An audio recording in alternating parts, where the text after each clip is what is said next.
Instant gratification. Let that marinate for a minute.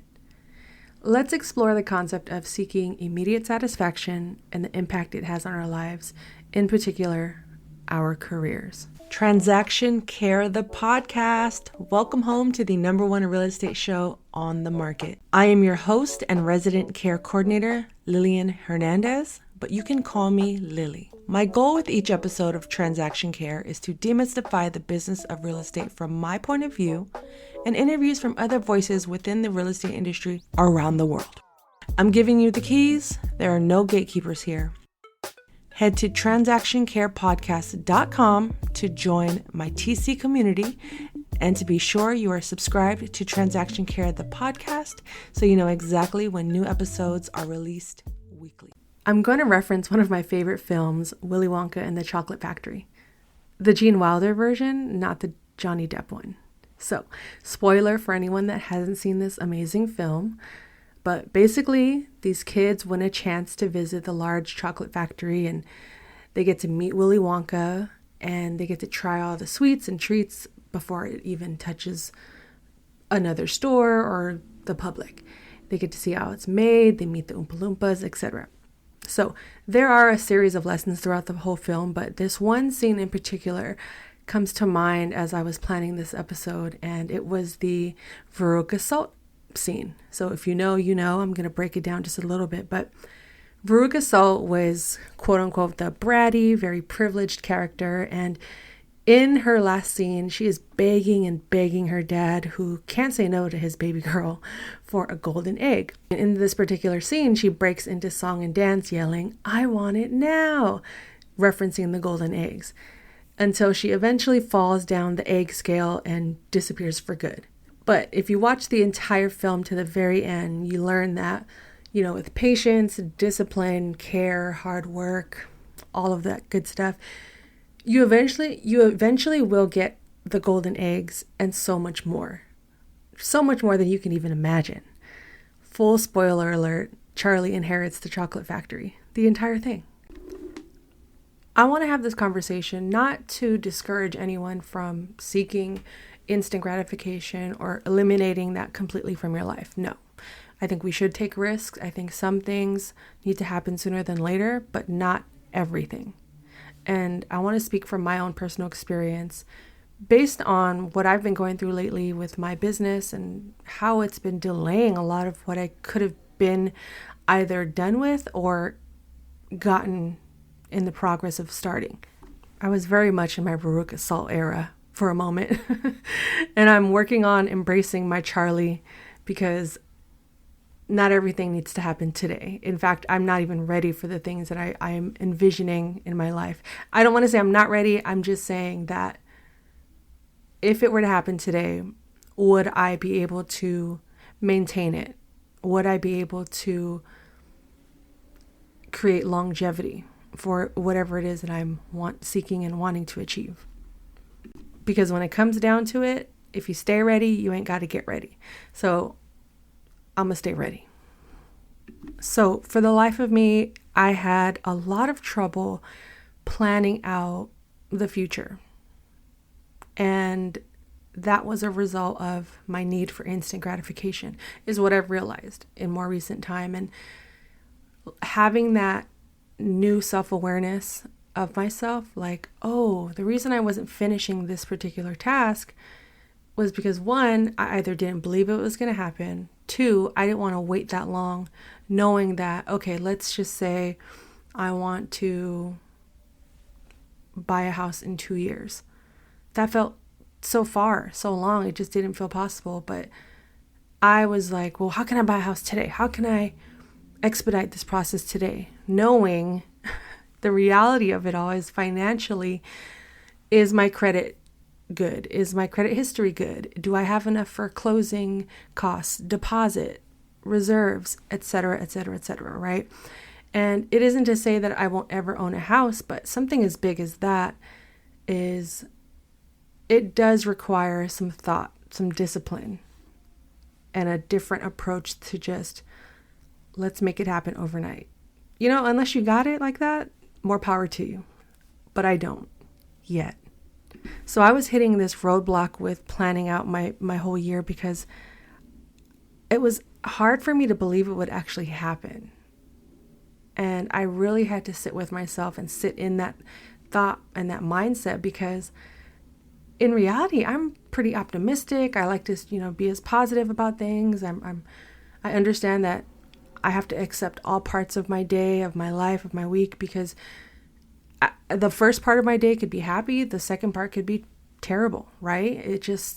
It fluctuates. And when it came to sitting with how I envisioned my life and my future through setting goals and listing out, what are my dreams? What are my big goals? And I realized that I was avoiding completing that task because deep down, my fear of, if I put in all this time and it doesn't happen, oh my God, I'm going to be so disappointed. I'm going to be so sad. Am I going to have to start all over? What does this even mean? So my self-saboteur took the fast-paced elevator up to my brain and took over. And I was just like, I can't think like this. Is it a possibility? Absolutely. But there are more opportunities. I'm leaving that in as confirmation that I'm right. That if I focus on the opportunities instead of the loss, the lack, the what ifs, the scarcity mentality, the failure, if I focus on the opportunities, more good will be a result of my actions versus my inaction. And that's where the instant gratification would come into play, because I would constantly do things on a sprint versus accepting that this is actually a 5K, a half marathon, a marathon.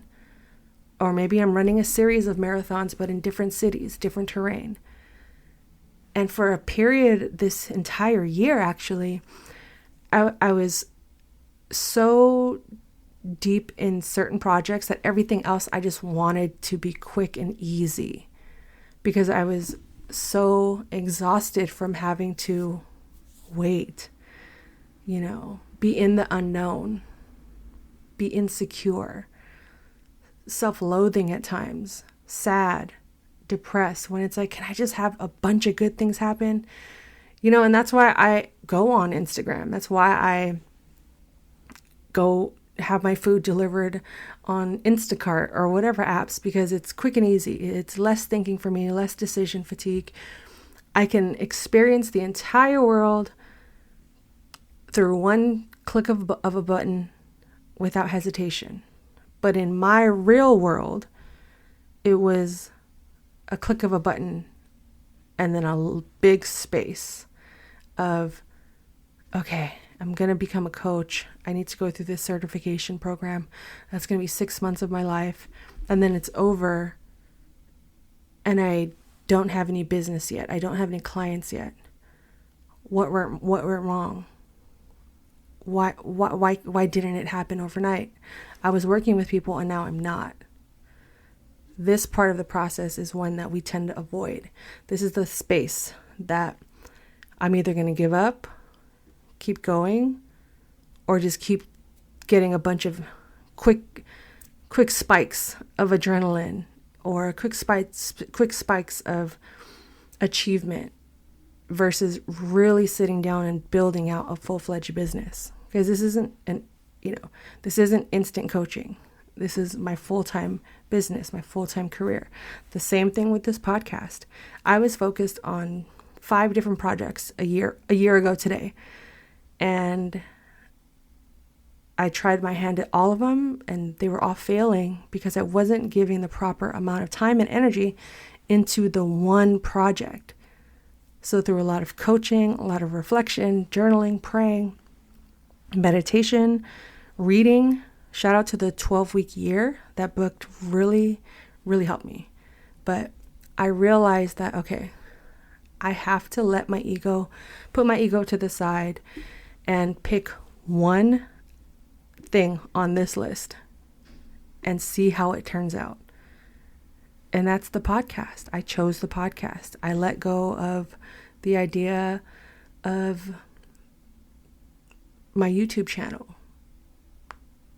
starting a merch line, so many other things, right, that fell to the wayside. But it doesn't mean that those things can't happen.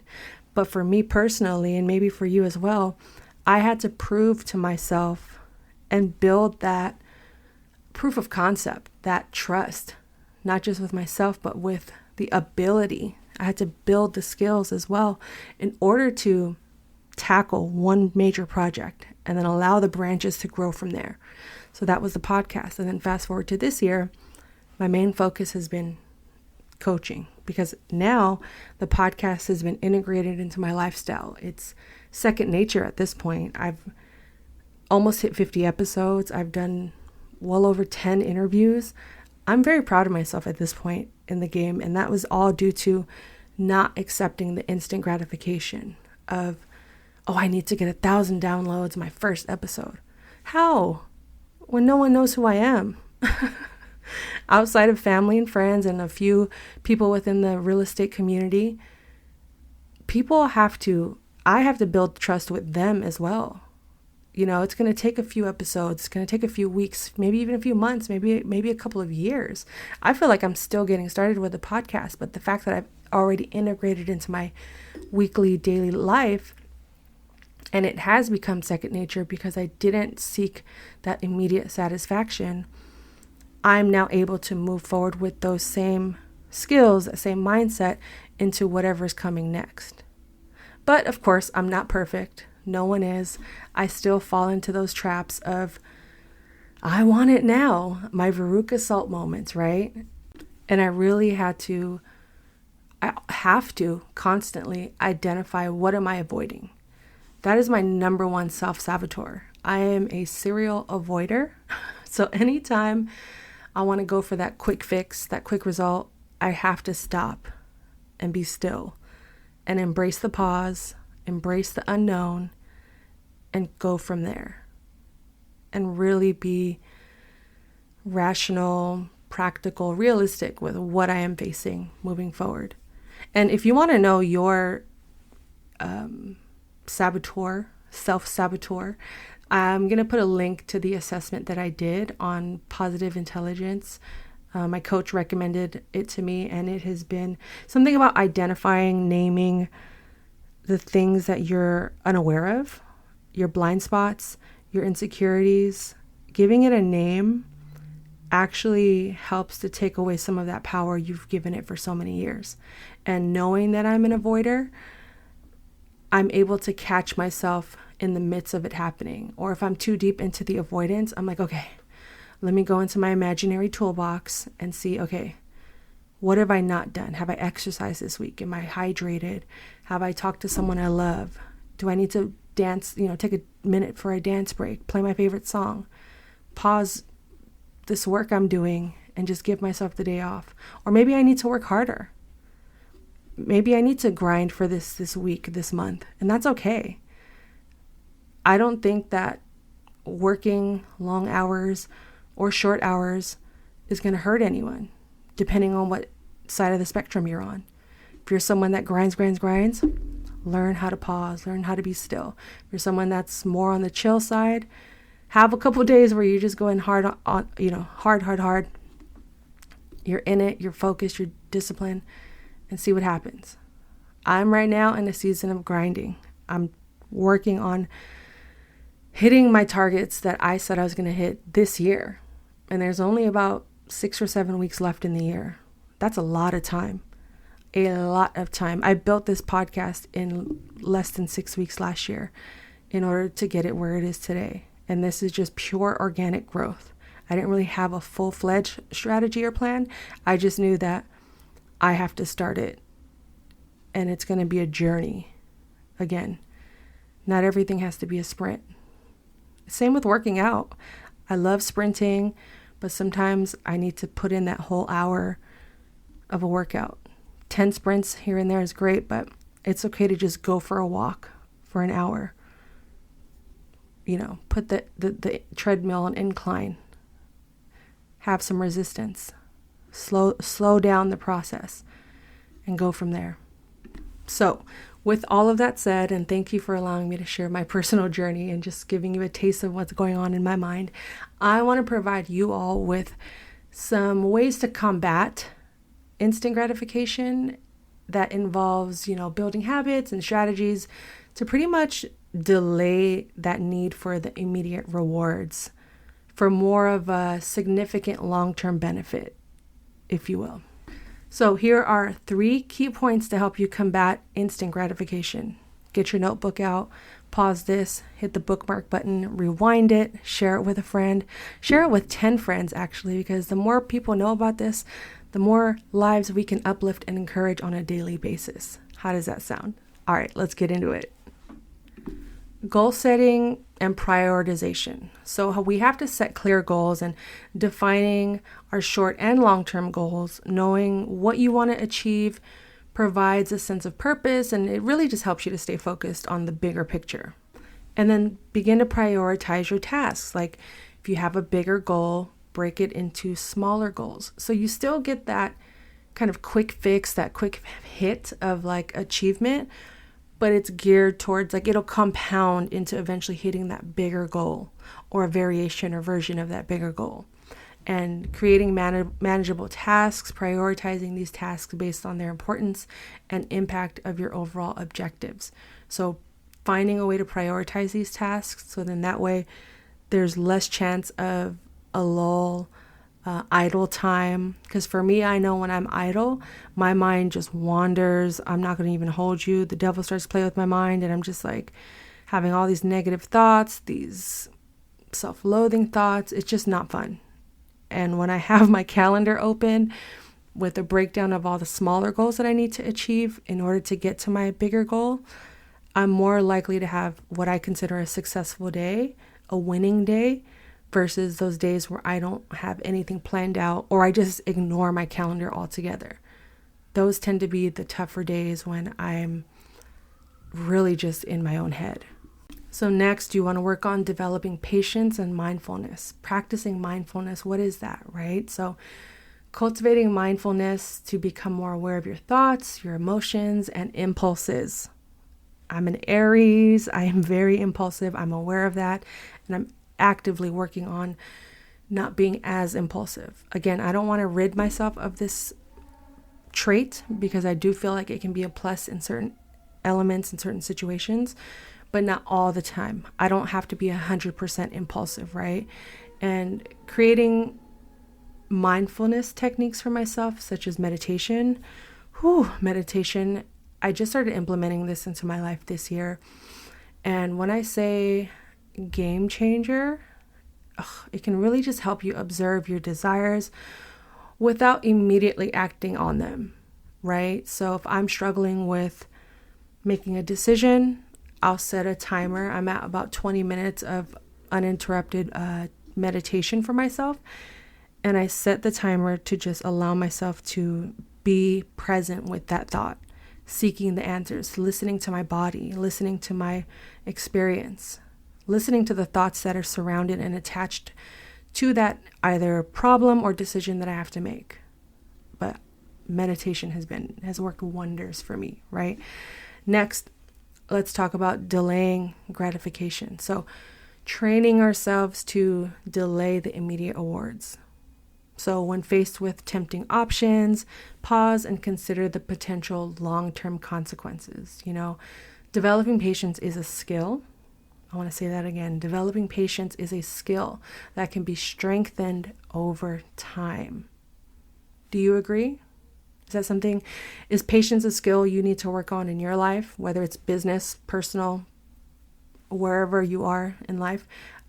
I can easily admit that patience is something that I thought I was a patient person, but as I've grown older and more self-aware, I realize my patience does wear thin at times, and I'm actively working on strengthening that skill again over time. And lastly, I think it's important to create accountability and support systems.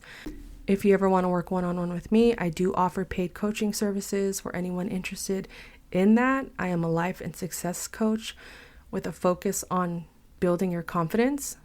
and developing strategies such as these in this conversation in order to navigate life with more ease and to be able to thrive in environments that we typically weren't comfortable in or weren't so confident in. Message me and we can get that set up, because as you know, or maybe you're just now listening to this, I talk about my journey with working with a coach and how that's elevated my life to so many different levels, and it's just worth it. It's worth paying for. It's worth that personal investment, truly. And I have no regrets whatsoever with working with a coach, becoming a coach. 3 years ago, I toyed with the idea, and here I am today with a podcast, a coaching business. I'm still doing transaction coordination, but I've found a new passion and love for being able to serve others in other ways that don't involve just working within the files. It's through this podcast. It's through coaching. It's through my social media.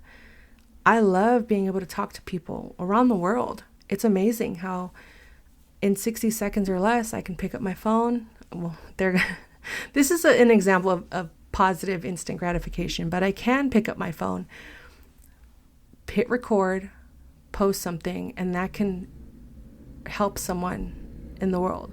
So that's just an example that I unintentionally named, that where instant gratification is great. But do I want to base my business on randomly posting on a daily basis? No, I don't. I want to have some sort of plan. Like, if this happens, then I will do this. When I hit X amount of followers, I'm going to reach out to these people to collaborate, or whatever the case may be, right? So this comes back to my last point of creating accountability and support systems, right? If I am building my social media and I do grow a larger audience of 1,000, 10,000, 100,000 followers, there's a sense of accountability that I have to show up for these people that may be seeking something from me. Now, can I help every single one of them? Can I be their savior? No. They have to take action the same way I have taken action to help myself. But having that support system, or that, maybe an accountability partner that can, be a result of watching my content or someone else's content, someone to share your goals with, like even a family friend or your friends, your family, a colleague, someone just to hold you accountable. And you guys can work with each other on those goals to say, hey, all right, we'll check in every 2 weeks. We'll check in every month, see how we're doing. We'll work on these 10 tasks by the end of the week, whatever the case may be. But knowing that someone else is aware of your objectives can really motivate you to stay on track.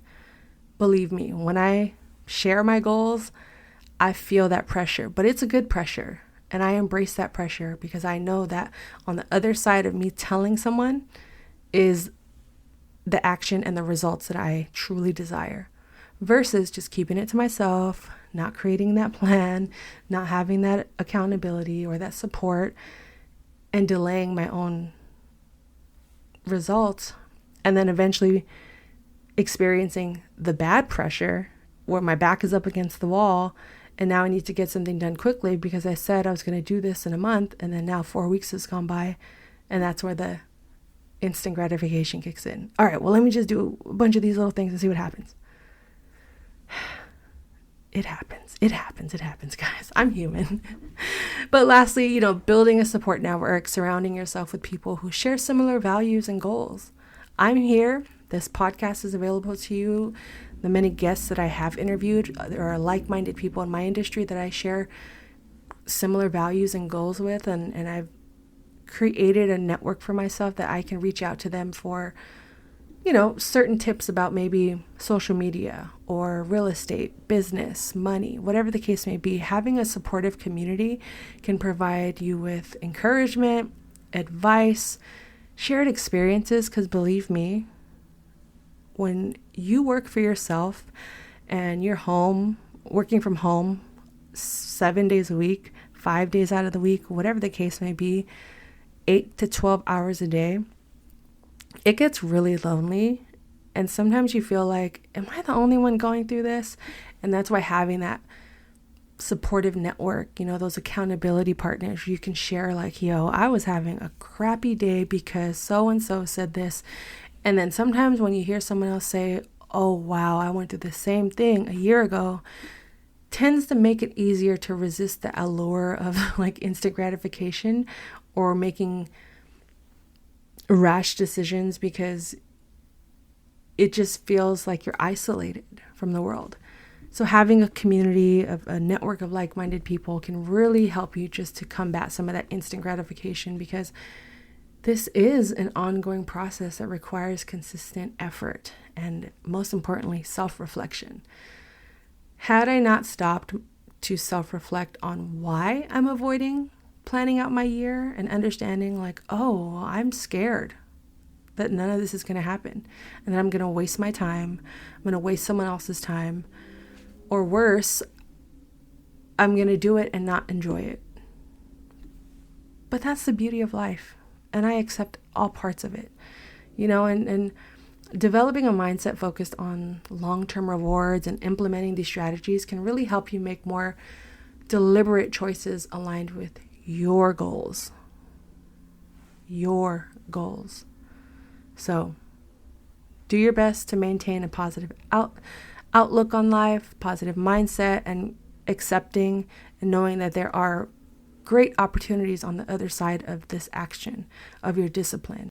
So I hope this conversation and this topic of instant gratification helped you in some way, provided you value and actionable steps you can take today in order to just slow down, and embrace that it's okay to delay some of that gratification. And of course, if you are in need of instant gratification, what is it that you can do that isn't going to throw everything off in a way that you're going to have to do double or triple the work to fix it? I'm curious. Let's talk about it. Let me know. And if you do want to schedule a one-on-one with me, all of my coaching stuff will be under the name First Class Dreams. So if you go to firstclassdreams.com, firstclassdreams.com, more on that topic in future episodes, but go to firstclassdreams.com to learn about my coaching. If you want to learn more about this podcast, you can go to transactioncarepodcast.com or simply transactioncare.com to see all of the services and featured interviews that I've done on this podcast. You can follow and subscribe on my YouTube and my social media as well. One-on-one coaching with me directly is available, as well as an 8-week program for those ready to invest in themselves, in their journey, in their future. And I'm here to uplift and encourage you all on a daily basis, and continuing to demystify the business of real estate, because there's so many layers to business, entrepreneurship, even real estate, that aren't just about sales prices, statistics, etc. Let's get into the mind. Let's get into self building, our personal development journeys towards greatness for ourselves and how we define success, because we got this. You are not alone. I'm here to support. Let me know how I can help.